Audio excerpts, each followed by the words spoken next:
오늘은 이제 프로세스 간의 통신을 이제 하겠습니다. 이때까지는 이제 제일 처음 시작할 때는 이제 프로세스들은 완전히 독립적이다. 각자 알아서 실행한다. 라고 이제 시작을 했었는데 실제 이제 프로그램들을 작성하다 보면 이제 프로세스들 간에 뭔가 공유된 게 있고 그러면 동기화가 필요하더라. 라고 얘기를 했고요.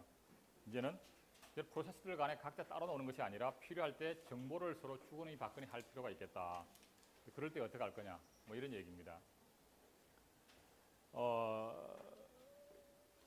이제 기본적으로 메모리를 공유 메모리를 두어 가지고 그 공유 메모리를 통해 가지고 보내는 측에서는 거기다가 값을 기록을 하면 받는 측에서는 그 값을 읽어가면 되겠죠. 공유 메모리가 있다고 하면 뭐 그런 방법이 있을 수가 있고 아니면 뭔가 어떤 다른 그 통신 채널이 있어 가지고 보내는 측에서는 통신 채널 쪽에다가 전송을 하면 받는 측에서는 그 통신 채널에서 읽어내고 뭐 이런 방식이 있을 수가 있을 겁니다. 크게 보면 그 두 가지인데 그런 것들을 한번 보자는 거죠.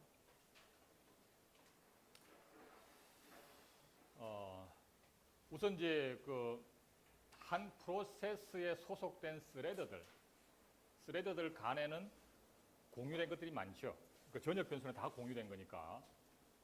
그래서 그런 경우에는 그냥 전역 변수 자체가 그냥 공유 메모리가 되는 것이고요. 그 다음에 이제 프로세스들 간에, 그러니까 프로세스와 프로세서는 이제 완전히 주소 공간을 달리하는 겁니다. 프로세스들 간에도 공유 메모리를 설정을 했을 수가 있다. 그냥은 만들어지는 것이 아니라 이제 공유 메모리를 생성을 하고 그 공유 메모리를 적절하게 어태치를 해서 이제 사용하는 방법을 쓰게 되면 공유 메모리가 만들어집니다. 자, 그래서 어쨌든 보내는 측과 받는 측이 메모리를 공유를 하고 있다고 하게 되면 결국은 그 메모리에다가 값을 기록을 하고 그 메모리에서 값을 읽어가면 될 겁니다. 그래서 전체 메모리 공간이 있게 되겠고 운영체제 커널이 있고 프로세스들이 예를 들어 프로세스 A는 이만큼의 메모리 공간을 사용을 하고 있고 프로세스 B는 이만큼을 사용을 하고 있다고 하면 이 부분은 프로세스 A에도 소속이 되어 있고 프로세스 B에도 소속이 되어 있는 겁니다. 따라서 이제 프로세스 A는 어떤 식으로든 공유 메모리에다가 값을 이렇게 막 기록하면 되겠고 프로세스 B는 그 값을 읽어가면 되겠지요. 여기서 이제 그냥 기록하고 그냥 읽어가면 되는 게 아니죠. 뭐가 필요하죠? 동기화가 필요합니다. 그죠? 동기화가. 그래서 여기 값을 기록을 하고 읽어가는데 예를 들어서 값을 기록을 하기 전에 이놈이 읽어가 버리면 뭔가 잘못된 데이터를 가져가는 겁니다. 반대로 여기서 값을 하나 기록을 하고 프로세서 B가 그걸 채 읽어가기 전에 프로세서 A가 또 기록을 해버리면 앞에 기록한 게 없어져 버리죠.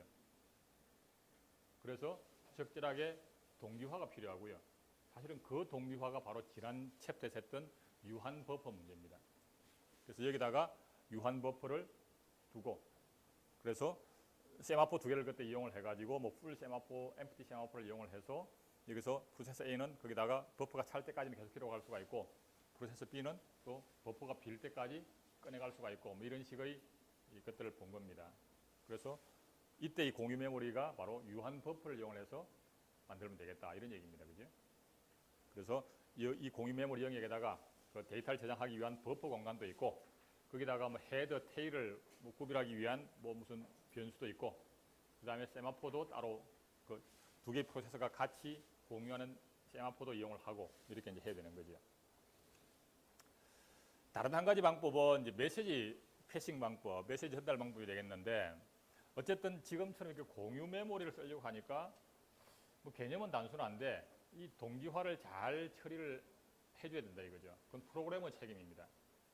어쨌든 뭐 이렇게 간단한 거야 뭐 별 문제가 없겠지만 어쨌든 프로그램이 조금 복잡해지고 뭐 주고받는 절차가 좀 복잡해지게 되면 뭐 이렇게 실수에 의해서 프로그램이 잘못 오류로 동작할 가능성이 많습니다. 그렇다면 아예 운영 체제가 그런 메시지를 전달하는 기능을 직접 제공을 하겠다 이런 얘기입니다. 앞의 방법에서는 운영 체제는 이게 정보를 전달하는 데에서는 전혀 관여를 하지 않았습니다. 그죠? 단지 세마포 기능만 제공해 줬을 뿐입니다. 근데 여기서는 이제 아예 메시지 전달하는 것을 운영 체제가 관여를 하자. 그래서 프로세서 A가 프로세서 B한테 메시지를 보내려고 하면 운영 체제 쪽에 내가 지금 이러한 메시지에 대한 내용을 프로세서 B에게 전송하고자 한다. 전송해 주시오. 라고 운영체제에 요청하는 거죠. 즉 메시지를 전달하기 위한 시스템 콜 함수가 따로 있습니다. 그러면 이제 그 내용을 일단 운영체제 쪽에서 일단은 복사를 하게 되겠고요. 갖고 있다가 프로세스 B가 나중에 이제 나에게 온 것을 주시오라고 또 운영체제 쪽에 요청하는 거죠. 메시지를 수신하기 위한 시스템 콜 함수가 또 따로 또 있는 거죠. 그러면 이제 앞에 내가 그 커널에서 받아놨던 이 내용을 여기다 그대로 복사를 해줍니다. 물론 여기서도 반대로 프로세스 A가 메시지를 전송하기 전에 프로세스 B가 먼저 수신 요청을 하게 되면 어떻게 해야 돼? 당연히 전달할 게 없는 거죠. 그죠? 그럼 당연히 프로세스 B는 웨이트 상태로 기다리게 만들어야 될 겁니다. OS에서는. 그죠? 그러다가 프로세스 A가 메시지를 여기다 기록하게 되면 그 시점에 그 내용을 프로세스 B의 영역에다 복사를 해주고 프로세스 B를 레디 상태로 바꿔주는 겁니다. 그 반대도 또 마찬가지겠죠. 어쨌든 프로세스 A가 B한테 이제 메시지를 보내기 위해서 커널 쪽에다가 계속 전송 요청을 하는데 이 커널이라고 하는 것도 버퍼가 무한정 있는 게 아니잖아요. 한정되어 있다고 보면 프로세스 A가 전송 요청을 하게 되면 계속 여기서 일단은 버퍼링을 하고 있다가 문제는 프로세스 B가 그걸 읽어가지 않으면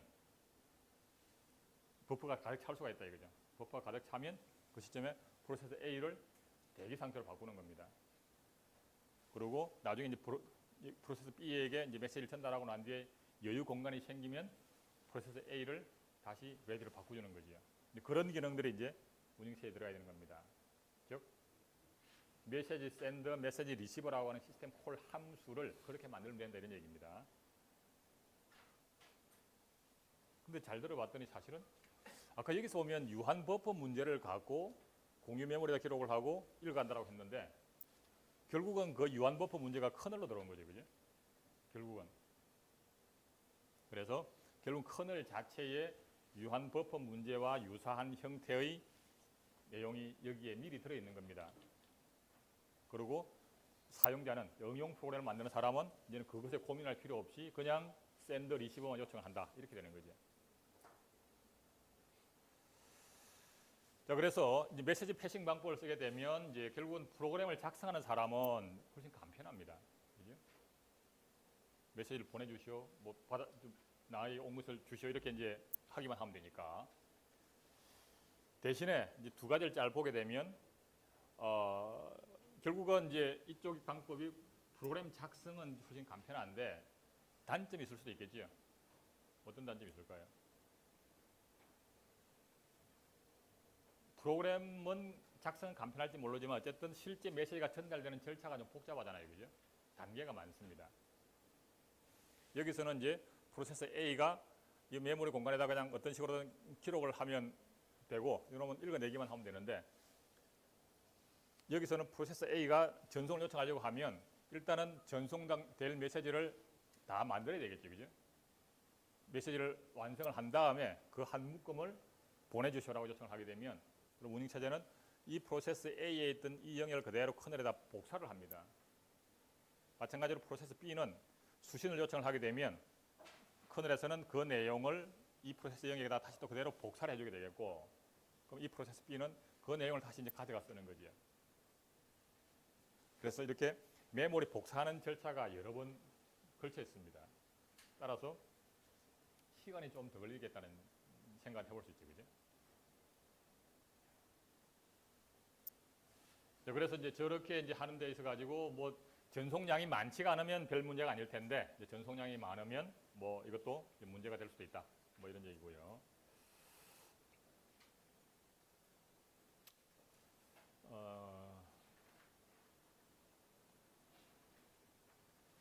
그다음에 이제 프로세서들이 지금까지는 이제 같은 컴퓨터 내에 있는 프로세서 간에 얘기를 했는데 원격에 있는 프로세서가 되면 어떡할 거냐 이거죠. 실제 우리가 인터넷 프로그래밍이 바로 그겁니다. 인터넷 상에서 소위 말하는 소켓 프로그래밍을 하잖아요. 그죠? 그래서 원격에 있는 컴퓨터하고 뭔가 연결을 하고 그다음에 데이터를 주고받습니다. 그게 이제 상대방에 대해서 이제 어떤 식으로든 IP 애드레스하고 포트 번호를 갖고 연결을 요청을 하고 연결이 이루어지면 이제 그게 이제 소켓이 하나 만들어지는 겁니다. 그러면 그 소켓에다가 전송 요청을 하고 수신을 요청을 합니다. 전송은 그냥 라이트를 해서 기록을 하면 전송이 되고 수신은 리드를 해서 읽어내면 이제 수신이 됩니다. 어쨌든 그것도 개념적으로 똑같은 얘기입니다. 그래서 프로세서 A가 어쨌든 이제 수신할 상대방이 뭐 원격에 뭐 있든 어쨌든 운영체제 쪽에다가 전송을 요청을 하게 되면 OS 입장에서는 이제 그것이 원격에 있는 컴퓨터라고 하게 되면 커널 입장에서 어떤 식으로든 원격에 있는 컴퓨터의 영역에다가 어떻게 전송을 하는 겁니다. 이게 바로 이제 통신 프로토콜에 의해 이루어지는 겁니다. 보통 말하는 TCP/IP 프로토콜, 인터넷 그 통신 절차에 의해 가지고 그 프로토콜이라고 하는 것이 의전 절차거든요. 그래서 전송할 때에 뭐 상대방에 대한 확인이라든지 받을 준비가 됐냐라든지 뭐 잘 받았냐라든지 이런 식의 뭔가 여러 가지 확인 절차나 이런 것들이 들어갑니다. 어떤 식으로든 그래서 이 커널 자체에 그 TCP/IP 또는 UDP/IP에 해당하는 그런 이제 통신 프로토콜 기능들이 다 들어 있는 거죠.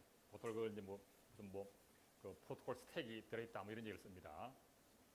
어쨌든 해서 커널에서 다른 해당 원격 컴퓨터 커널로 어떻게든 전송이 되면 여기서는 이제 수신해 달라고 하면 그냥 복사해 주면 되는 거죠. 어쨌든 이것도 이제 역시 메시지 전달 방식일 거다 뭐 이런 얘기죠.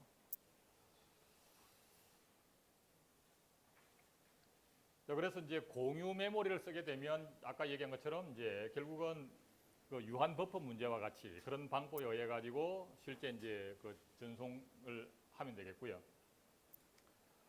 그 다음에 이제 그 공유 메모리를 그럼 어떻게 만들 거냐 하는 부분은 이제 한 프로세스에 소속된 스레드 간에는 자동으로 그냥 전역 변수는 다 공유 메모리니까 전역 변수를 정하기만 하면 공유 메모리가 되는 거죠. 서로 다른 프로세서 간에 물론 이건 이제 같은 컴퓨터 내에 있는 겁니다. 같은 컴퓨터 내에 있는 프로세서 간에는 공유 메모리를 만들려고 하면 별도의 절차가 필요하다 이런 얘기죠. 그래서 그걸 만들려고 하면 우선 공유 메모리 영역을 생성을 하고요.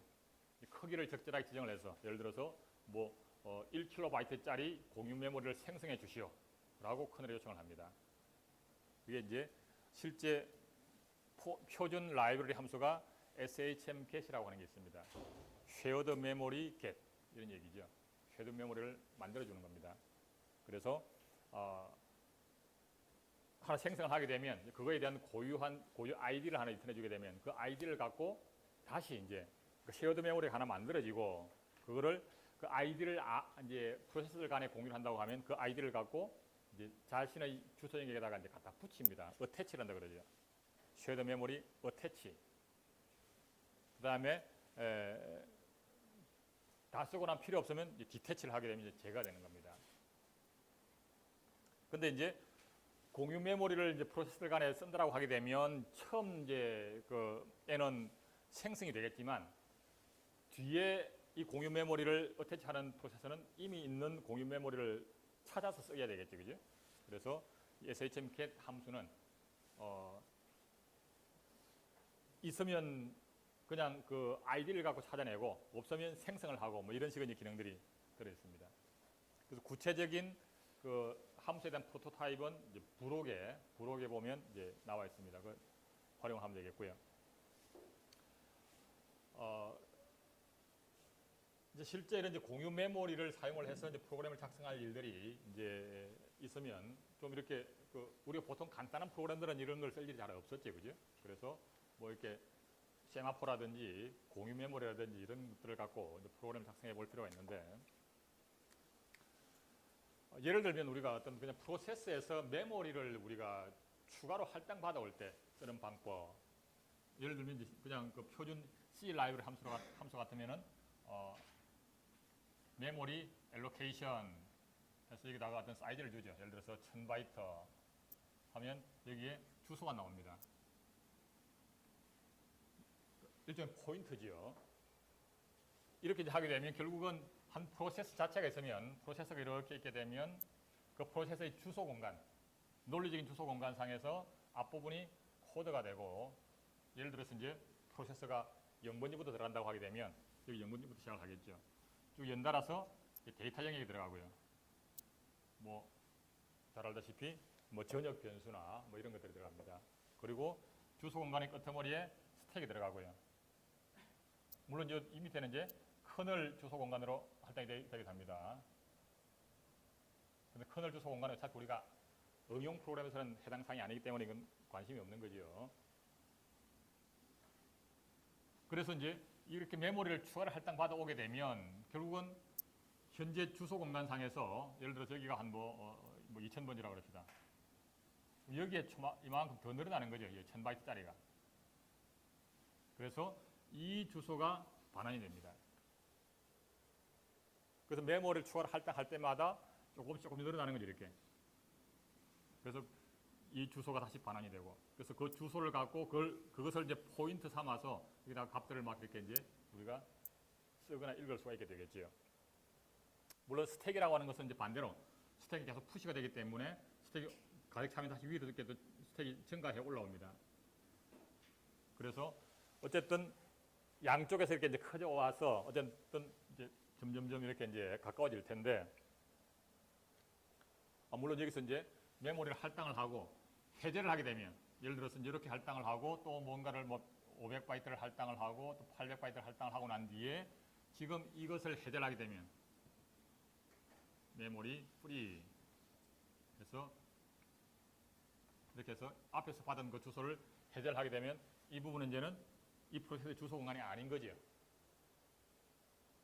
그래서 어쨌든 이제 메모리를 추가로 할당을 요청을 하게 되면 이제 전체 중에서 어쨌든 이제 사용하고 있지 않은 주소 공간을 찾아가지고 적절하게 할당을 해줄 겁니다.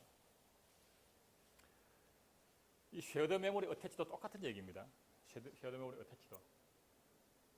단지 지금 여기서는 그냥 1000바이트짜리를 실제 메모리를 하나 확보를 해서 이 논리적인 주소 공간에다가 매핑을 시켜준 거고요. 쉐어드 메모리는 별도로 쉐어드 메모리 하나 만들어 놓고 그것을 여기다 또 갖다 할당을 하는 겁니다. 그래서 어태치를 하게 되면, 예를 들어서 이 상태에서 어태치를 하게 되면 여기에 주소가 할당이 되고 이 주소가 리턴이 되게 되겠죠. 그럼 이제 이 공간은 쉐어드 메모리를 위한 주소 공간이 되는 겁니다. 근데 이건 어디까지나 논리적인 주소입니다. 논리적인 주소. 실제 메모리는 이제 이것이 페이지 탭을 통해 가지고 어딘가는 매핑이 되게 되겠죠. 실제 메모리는. 그래서 공유 메모리 부분은 서로 다른 프로세서들 간에 이것이 각자 자기 주소인 것처럼 이렇게 인식을 하도록만 해주면 사실상 각자 자기 주소 공간상에서 그걸 액세스하게 되면 실제 페이징 과정에서의 그 매핑에 의해 가지고 같은 실제 물리적인 메모리 공간에 서로 읽기나 쓰기를 하게 되는 겁니다. 그래서 이건 이제 논리적인 주소를 이렇게 서로 할당해 주게 되는데, 그 과정에 이렇게 어태치를 하고 디태치를 하고 이렇게 하게 되는 겁니다.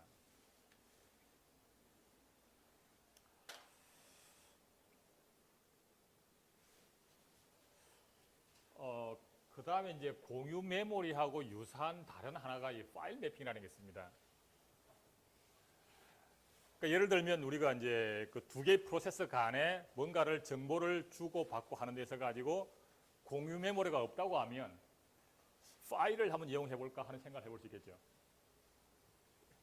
보내는 측에서는 그 파일에다가 기록을 하고 받는 측에서는 그 파일에서 읽어가고 이거 해볼 수 있잖아요.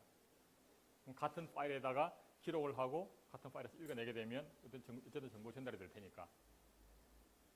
이제 그거를 실제 이제 파일에다가 그렇게 할 수도 있고, 그러지 말고 아예 파일이라고 하는 것을 마치 공유 메모리인 것처럼 메모리에다 매핑을 시킵니다.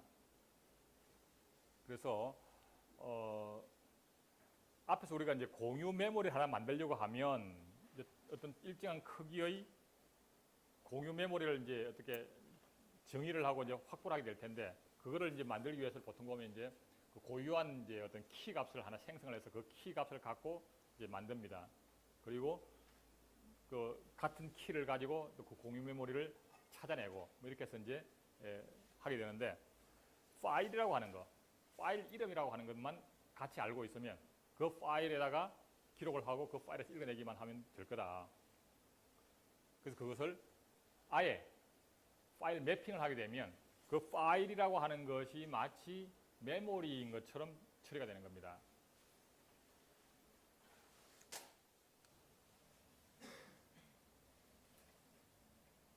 그래서 예를 들어서 이제 어떤 프로세스에 이게 뭐 코드가 있고 이게 이제 뭐 데이터가 있는데 늘어나서 요만큼이든지 아까처럼 쉐어드 메모리가 될 수도 있고요. 이렇게 아까처럼 메모리를 추가로 할당 받아와서 이렇게 추가되는 것들이 보통 이제 힙이란 말을 쓰죠. 힙 영역에 되는 말을 씁니다. 참고로 알아두시고요. 어쨌든 아까처럼 이렇게 공유 메모리를 만들었는데 이거는 실제 이제 물리적인 메모리 물리적인 메모리에 이렇게 매핑이 되게 되겠죠. 이 데이터 코드도 어딘가 매핑이 이제 될 텐데 물리적인 메모리에 매핑이 되는 거 있는데 파일 매핑을 하게 되면 실제로는 이제 파일인데 파일 매핑을 하게 되면 어쨌든 실제 디스크 상에 있는 어떤 파일입니다. 이런 파일이 있어요. 이것을 마치 메모리인 것처럼 이렇게 1대1로 서로 연결시키는 거죠. 그리고 이것이 논리적인 주소에 쉐어드 메모리에 이렇게 매핑이 됩니다. 무슨 얘기냐면 그래서 파일 매핑을 해놓고 난 뒤에 이 쉐어드 메모리 영역에다가 값을 기록을 하면 그건 곧 실제 물리적인 메모리 어딘가에 값이 기록이 될 테고 이 내용은 파일에도 똑같이 기록이 된다 이런 얘기입니다.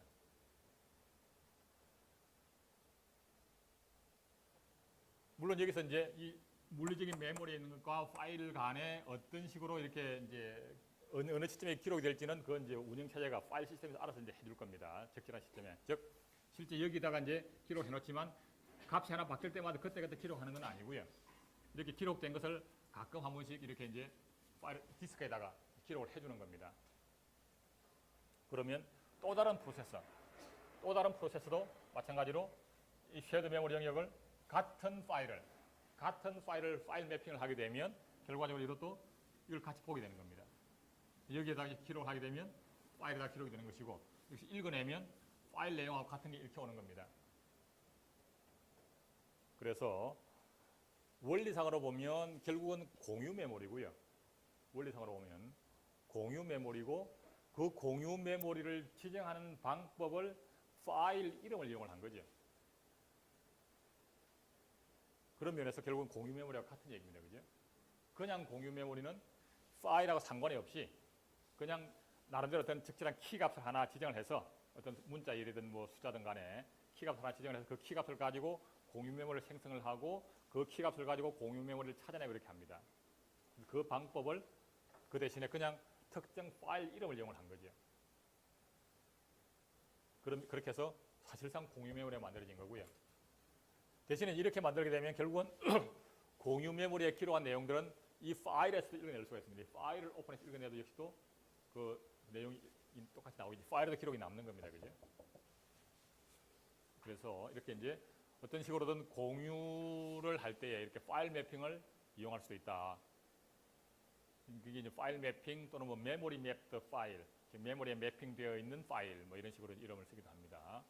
그래서 이걸 하려고 하면 특정 파일 이름을 지정을 해가지고 mmap을 하게 되면 특정 파일 이름을 가지고 지정을 해서 매핑을 하게 되면 그 리턴되는 주소가 역시 또 이 논리적인 주소가 리턴이 되는 겁니다. 이 주소. 그래서 실제 어떤 파일을 매핑을 해서 공유 메모리처럼 만들어지고 이것이 실제 이 주소 공간상에 매핑이 돼서 이 주소가 리턴이 되게 되면 이 주소를 가지고 이제 포인트처럼 여기다가 값을 수정을 하게 되면 즉 이 논리적인 주소 공간에 수정을 하게 되면 실제 물리적인 메모리의 값이 바뀔 테고 파일에도 반영이 된다 이런 얘기입니다. 원맵은 해제하는 게 되겠고요. 그다음에 윈도우즈는 나름대로 뭐 독특한 그런 이제 그 함수를 제공합니다. 그래서 뭐 윈도우즈 같은 경우 create file mapping 생성하는 게 되겠고 그것을 map view of file 그 다음에 해제하는 것은 unmap view of file 이런 함수를 쓰면 됩니다. 물론 이 파일 매핑도 보면 이제 그 파일 전체를 통째로 매핑을 할 수도 있고요. 그 파일 중에 앞부분 이렇게 일부분만 할당해서 매핑을 할 수도 있습니다. 근데 이게 이제 실제 그러면 운영체제 내에서는 뭐냐? 운영체제 내에서는 사실상 이 기능을 우리가 이때까지 한 얘기는 이제 사용자 입장이고요. 응용 프로그램을 만드는 입장이고 그런 기능을 과연 운영체제를 어떻게 만들 거냐 하는 것은 사실상 가상 메모리 기능입니다. 운영체제 입장에서 보면.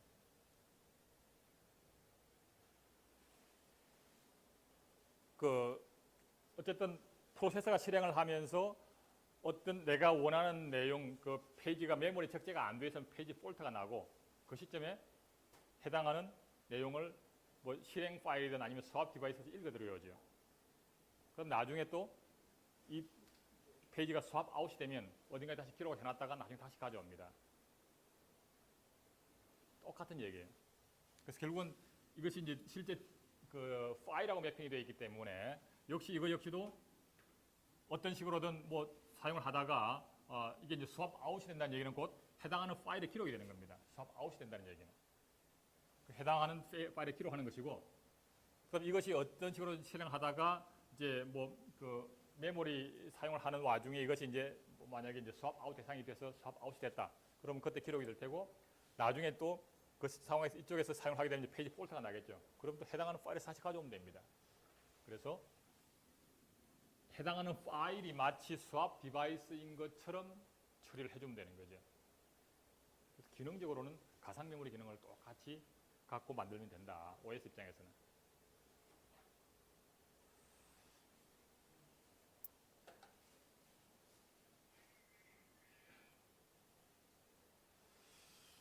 자, 그러면 이제 아까 그러니까 공유 메모리는 이제 그렇게 하면 되겠고요. 공유 메모리는 이제 한 프로세서 속에 있는 스레드 간에는 그냥 전역 변수로 선언하면 됐고, 서로 다른 프로세서 간에는 공유 메모리를 생성해서 어태치를 하거나 아니면은 파일을 지정해서 그 파일 가지고 매핑을 하거나 이렇게 쓰면 된다라고 했고요. 그다음 이제 메시지 전달 방법은 어떻게 하느냐? 그 중에 하나가 이제 바로 대표적인 것이 메일박스입니다. 메일박스. 그래서 개념적으로 우리가 편지를 전달할 때 보면 편지를 전달할 때에 봉투를 씌워가지고 봉투에다가 주소를 써서 우체통에 넣으면 끝납니다. 그러면 이제 우체국에서 알아서 그것을 목적지의 우편함까지 알아서 배달해 주는 거죠. 그리고 목적지에서는 그냥 자기 우편함에서 꺼내기만 하면 돼요. 그래서 그 같은 개념을 그대로 똑같이 가져와 가지고 이제 논리적인 객체이긴 한데 메일박스를 하나 생성을 하고 그 메일박스에다가 샌드를 하거나 리시브를 합니다. 그러면 이제 OS 입장에서 사실은 메일박스를 하나 만든다는 얘기는 OS 입장에서는 운영체제 내에 그 내용을 저장할 수 있는 버퍼 공간을 확보해 놓는 겁니다. 그리고 그 고유한 아이디를 하나 반환시켜주면 그럼 보내는 프로세서는 그 메일박스 아이디를 가지고 샌드를 하면 커널에서는 그 샌드 시스템 콜을 처리하는 과정에서 아까 본 것처럼 그대로 메시지를 버퍼에다 복사해 놓기만 하면 되고요. 그 다음 메일박스에서 리시브를 요청하게 되면 커널에서는 버퍼에 있는 내용을 그대로 복사해 주기만 하면 된다 이런 얘기죠.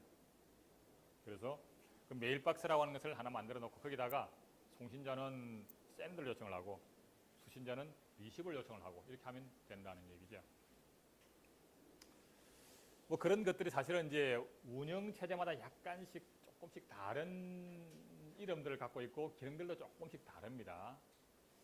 예를 들면 이제 피코 커널에서는 보면 이제 메일박스를 생성을 하고 메일박스에다가 샌드를 하고 메일박스에 리시브를 하고 뭐 이런 함수를 제공하고 있고요.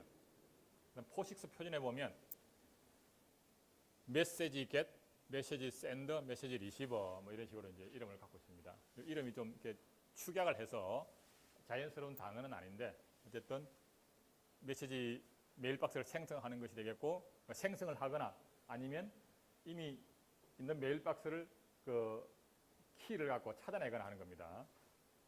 그 다음에 그 메일박스 아이디가 리턴이 되게 되면 거기다가 샌드를 하거나 리시브를 하거나 뭐 이렇게 이제 하면 되겠고요.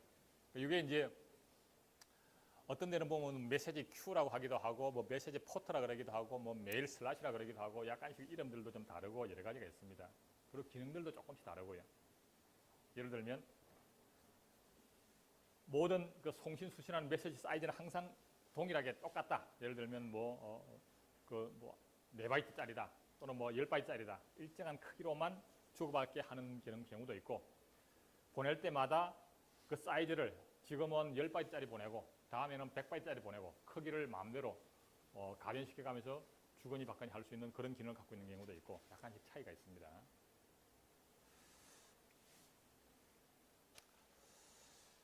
그 다음에 랑데부라고 하는, 사실 이건 그 용어에 대한 것만 이해를 하시면 됩니다. 실제 어떤 기능적인 얘기보다도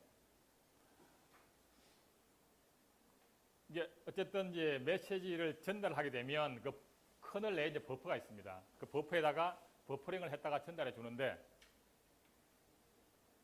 극단적으로 버퍼 사이즈가 제로다라고 하면 어떡할까요? 버퍼 사이즈가 제로라면 그럼 커널에서 버퍼링 할 수 있는 공간이 없잖아요.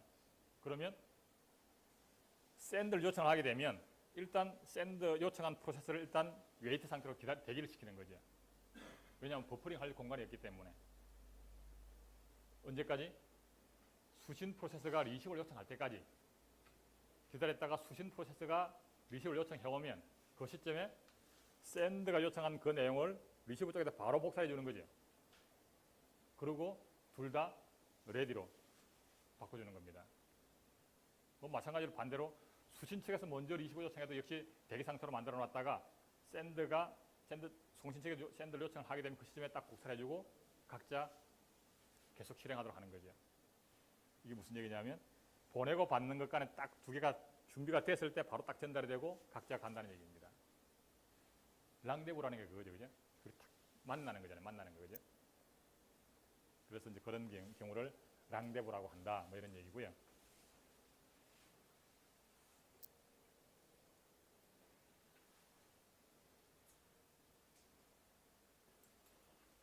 이제 지금 조금 전에 얘기한 것들은 보면 이제 메시지를 보내고 받고 할 때에 어떤 한 묶음으로 처리를 해서 묶음으로 한 보따리를 한 봉투 하나를 보내면 받고 하게 되면 그 봉투 단위로 이제 보내고 받고로 하는 겁니다. 그 어떤 한 묶음으로. 근데 그러지 말고 이게 뭐 보내는 것과 받는 것이 이렇게 사이즈가 들쭉날쭉이더라도 어쨌든 보낸 양은 정해졌으니까 그래서 보낸 양을 차곡차곡 그냥 다 쌓는 겁니다. 그리고 수신 측에서는 그 중에 내가 필요한 것만큼씩을 읽어가는 거죠. 양을. 아까 방법에서는 한 보따리 단위로만 보내고 받고를 했는데 이제 그게 아니라 보내는 측에서도 뭐 10바이트 보냈다가 100바이트 보냈다가 쫙 계속 보내게 되면 이걸 쭉 다 쌓아놓는 겁니다. 연결을 시켜서. 수신 측도 그렇게 온 것 중에 먼저 20바이트를 읽어내고 나머지 80바이트 읽어내고 이렇게 어쨌든 필요한 양만큼 또 그것을 잘라서 가져가라 이런 얘기죠. 그게 마치 이렇게 물이 흘러가듯이 스트림처럼 보인다는 얘기죠.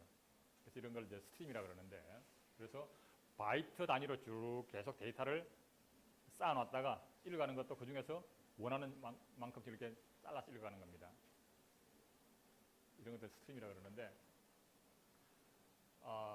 그 대표적인 것이 바로 이제 아까 말했던 그 소켓입니다. 소켓. 그래서 원격지 컴퓨터하고 통신할 때 보면 이제 소켓을 생성을 하고요. 그 다음에 소켓을 연결을 하고 연결이 되고 나면 그 다음부터는 거기다가 보내는 것은 이제 라이트를 하게 되는데 그 소켓 아이디에다가 라이트를 하게 되는데 마치 파일에 기록하는 거다 똑같습니다.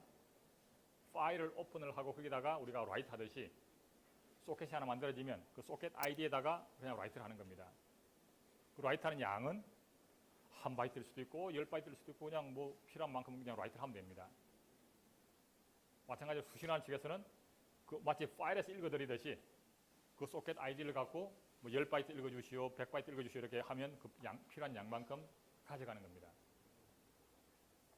그게 이제 스트림 소켓이 되겠고요. 유닉스가 처음 만들어지면서 파이프라고 하는 개념을 만들었는데 한 컴퓨터 내에 있는 프로세서들 간에 어쨌든 하나의 프로세서가 있고 또 다른 프로세서가 있을 때 이 프로세서의 출력, 표준 출력 기본적으로 스탠다드 인풋이 있고 스탠다드 아웃풋이 있고 스탠다드 에러가 있습니다. 이게 표준 입력, 표준 출력, 표준 에러죠. 왜 그 C 랭귀지나 이런데 그 처음 보면 기본적으로 이렇게 나옵니다. 그래서 그냥 그 스탠다드 인풋에서 읽어드리게 되면 기본적으로 키보드에서 인풋이 이렇게 가고요. 스탠다드 아웃풋에다 출력을 하게 되면 화면에 출력이 됩니다. 스탠다드 에러도 기본적으로 화면에 출력이 됩니다. 근데 이것들을 이제 필요에 따라서 바꿀 수가 있죠.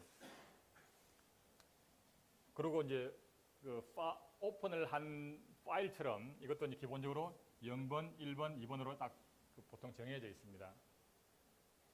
그러니까 이 세 개의 파일이 미리 오픈이 되어 있다는 얘기죠. 그래서 이 프로세서가 하나 실행을 하면서 스탠다드 인풋에서 읽어드려서 스탠다드 아웃풋으로 뭔가 내보낼 겁니다. 키보드에서 읽어가지고 화면에 출력을 하는 거죠. 이 프로세서도 실행하면서 키보드에서 읽어드리고 화면에다 출력을 합니다. 그러면 이 프로세서는 A, B라고 그럽시다. A 프로세서가 표준 출력을 내보내는 놈을 그대로 B 프로세서의 표준 입력으로 그대로 패스를 하고 싶다는 얘기죠. 바이트 단위로. 이게 바로 파이프입니다. 그래서 마치 이렇게 실제 이렇게 파이프가 있어가지고 A 프로세서의 표준 출력을 이 파이프에다 차곡차곡 집어넣으면 그대로 전달돼서 B라고 하는 프로세서의 스탠다드 인풋으로 그대로 전달된다. 이런 얘기죠. 그래서 이 파이프는 사실은 뭐 특별한 이름이 있는 게 아니라 그냥 파이프를 생성을 합니다. 여기는 요 다음에 나와 있나요? 어쨌든 파이프라고 하는 시스템 콜이 있어요. 이를 실행하게 되면 이런 논리적인 파이프가 만들어집니다. 그리고 A는 스탠다드 아웃풋을 이 파이프에다 살짝 매핑을 시킬 수가 있어요. 그건 이제 뭐 듀플리케이트 이런 말을 쓰는데 듀퍼2 해가지고 뭐 이렇게 하는 기능이 있어요. 그래서 스탠다드 아웃풋을 이 파이프에다가 착 매핑을 시킬 수가 있다는 거죠. 이런 거 마찬가지. 스탠다드 인풋을 역시 또 듀퍼2를 이용을 해가지고 스탠다드 아웃을 이 파이프에다가 어떤 식으로든 매핑을 시키고 이쪽에서는 스탠다드 인풋을 이 파이프에다가 어떤 식으로든 매핑을 시키게 되면 이렇게 해놓게 되면 이제는 프로세서 A는 뭔가 키보드에서 입력을 받아가지고 뭔가 실행을 하고 출력을 내보내는 것이 자동으로 프로세서 B의 입력으로 전달이 되는 겁니다. 그렇게 해서 여기서 또 그 결과를 출력을 하게 되겠고 이것이 계속 연결돼 가지고 B의 출력을 다시 또 다른 C의 입력으로 또 전달할 수도 있게 되겠죠. 그래서 이때도 역시 이 파이프 기능이 바로 바이트 스트림이다 이런 얘기입니다.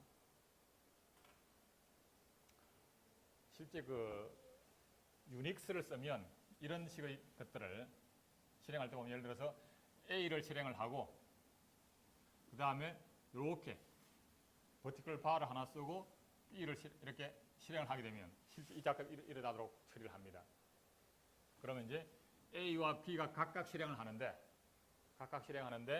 A는 어쨌든 표준 출력이 있으면 B의 표준 입력으로 이렇게 쫙 전환이 되도록 해주는 겁니다.